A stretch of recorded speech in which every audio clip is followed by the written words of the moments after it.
नमो भगवते वासुदेवाय। प्रिय मित्रों, भविष्य दर्शन चैनल में आपका हार्दिक स्वागत है।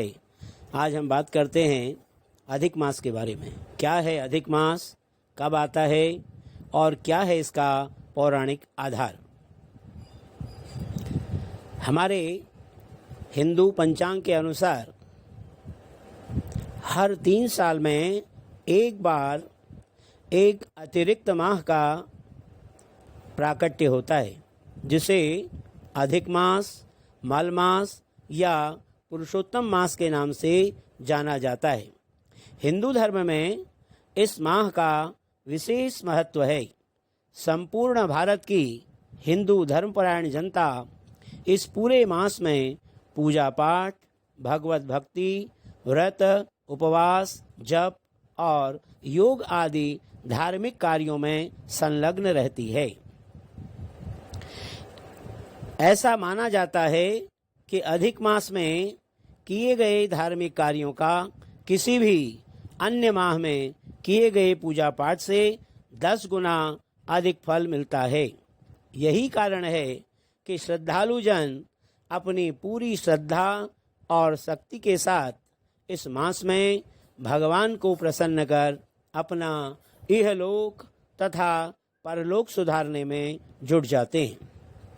अब सोचने वाली बात यह है कि यदि यह माह इतना ही प्रभावशाली और पवित्र है तो यह हर 3 साल में क्यों आता है।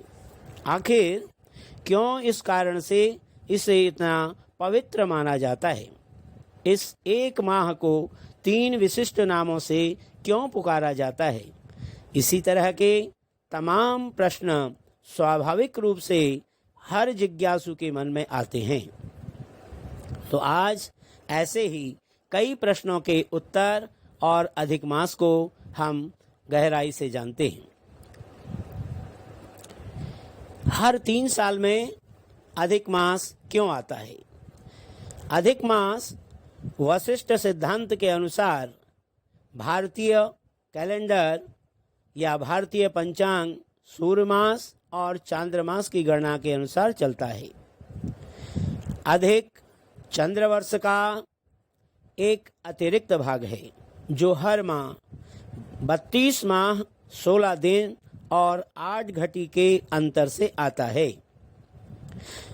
इसका प्रारंभ सूर्य वर्ष और चंद्र वर्ष के बीच अंतर का संतुलन बनाने के लिए होता है।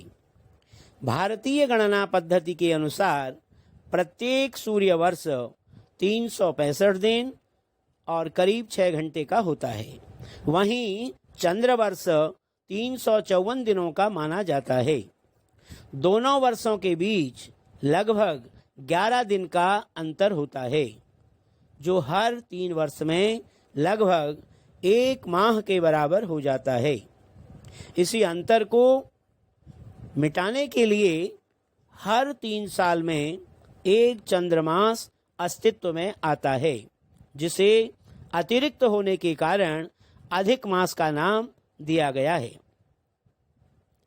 इसे मल मास क्यों कहा जाता है। हिंदू धर्म में अधिक मास के दौरान सभी पवित्र कर्म वर्जित माने गए हैं।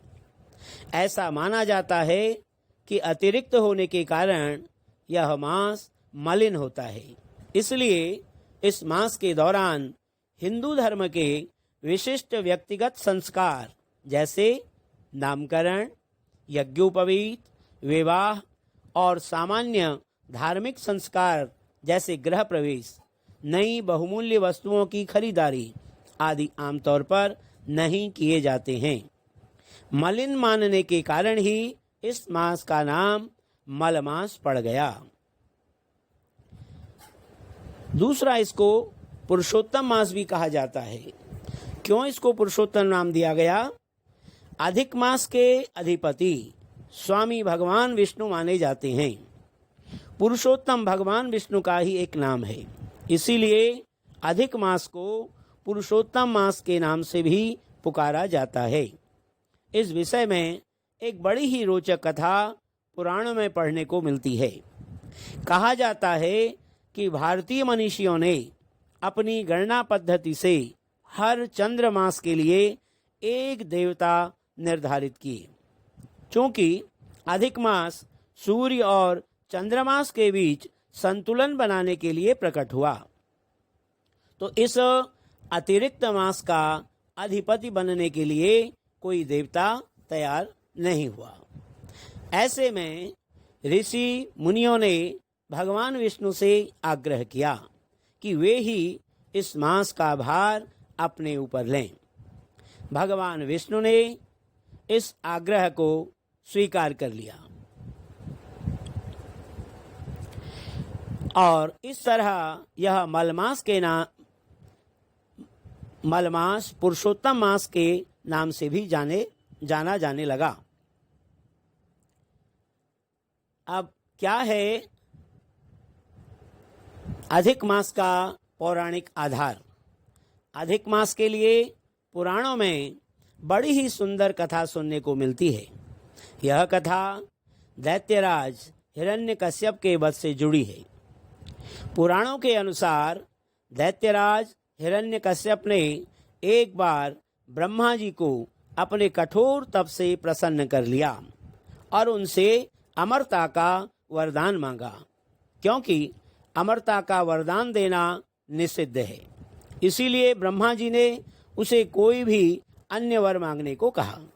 तब हिरण्यकश्यप ने वर मांगा कि उसे संसार का कोई नर, नारी, पशु, देवता या असुर मार न सके। वह वर्ष के 12 महीनों में मृत्यु को प्राप्त न हो। जब वह मरे तो ना दिन का समय हो ना रात का। वह ना किसी अस्त्र से मरे न किसी शस्त्र से। उसे न घर में मारा जा सके और न ही घर से बाहर मारा जा सके। इस वरदान के मिलते ही हिरण्यकश्यप स्वयं को अमर मानने लगा और उसने खुद को भगवान घोषित कर दिया। समय आने पर भगवान विष्णु ने अधिक मास में नरसिंह अवतार यानी आधा पुरुष और आधे सिंह के रूप में प्रकट होकर शाम के समय देहरी के नीचे अपने नाखूनों से हिरण्यकश्यप का सीना चीरकर उसे मृत्यु के द्वार भेज दिया।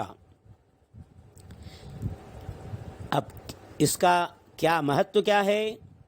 हिंदू धर्म के अनुसार प्रत्येक जीव पंच महाभूतों से मिलकर बना है। इन पंच महाभूतों में जल, अग्नि, आकाश, वायु और पृथ्वी सम्मिलित हैं। क्षिति जल पावक गगन समीरा पंच रचित यह अधम शरीरा। इस तरह से इन 5 तत्वों से मिलकर के ये हमारा अधम शरीर बना है। अपनी प्रकृति के अनुरूप ही ये 5 तत्व प्रत्येक जीव की प्रकृति न्यूनाधिक रूप से निश्चित करते हैं। अधिक मास में समस्त धार्मिक कृत्यों, चिंतन, मनन, ध्यान, योग आदि के माध्यम से साधक अपने शरीर में समाहित इन 5 तत्वों में संतुलन स्थापित करने का प्रयास करता है। इस पूरे मास में अपने धार्मिक और आध्यात्मिक प्रयासों से प्रत्येक व्यक्ति अपनी भौतिक और आध्यात्मिक उन्नति और निर्मलता के लिए तत्पर रहता है। इस तरह अधिक मास के दौरान किए गए प्रयासों से व्यक्ति हर 3 साल में स्वयं को बाहर से स्वच्छ कर परम निर्मलता को प्राप्त कर नई ऊर्जा से भर जाता है। ऐसा माना जाता है कि इस दौरान किए गए प्रयासों से समस्त कुंडली दोषों का भी निराकरण हो जाता है। अब बात करते हैं कि इस अधिक मास में क्या करना उचित है। आमतौर पर अधिक मास में हिंदू श्रद्धालु व्रत, उपवास, पूजा पाठ, ध्यान, भजन, कीर्तन, मनन को अपनी जीवनचर्या बनाते हैं। पौराणिक सिद्धांतों के अनुसार इस मास के दौरान यज्ञ हवन के अलावा श्रीमद् देवी भागवत, श्री भागवत पुराण, श्री विष्णु पुराण, भविष्योत्तर पुराण आदि का श्रवण, पठन, मनन विशेष रूप से फलदायी होता है। अधिक मास के अधिष्ठाता भगवान विष्णु हैं। इसीलिए इस पूरे समय में विष्णु मंत्रों का जाप विशेष लाभकारी होता है। ऐसा माना जाता है कि अधिक मास में विष्णु मंत्र का जाप करने वाले साधकों को भगवान विष्णु स्वयं आशीर्वाद देते हैं, उनके पापों का शमन करते हैं और उनकी समस्त इच्छाएं पूरी करते हैं। प्रिय मित्रों, अधिक मास के इस पावन पर्व पर आप सभी को हार्दिक शुभकामनाएं। भगवान विष्णु आपके सभी मनोरथों को पूरा करें, इसी इच्छा के साथ मैं आप सभी का हार्दिक अभिनंदन करता हूं। धन्यवाद।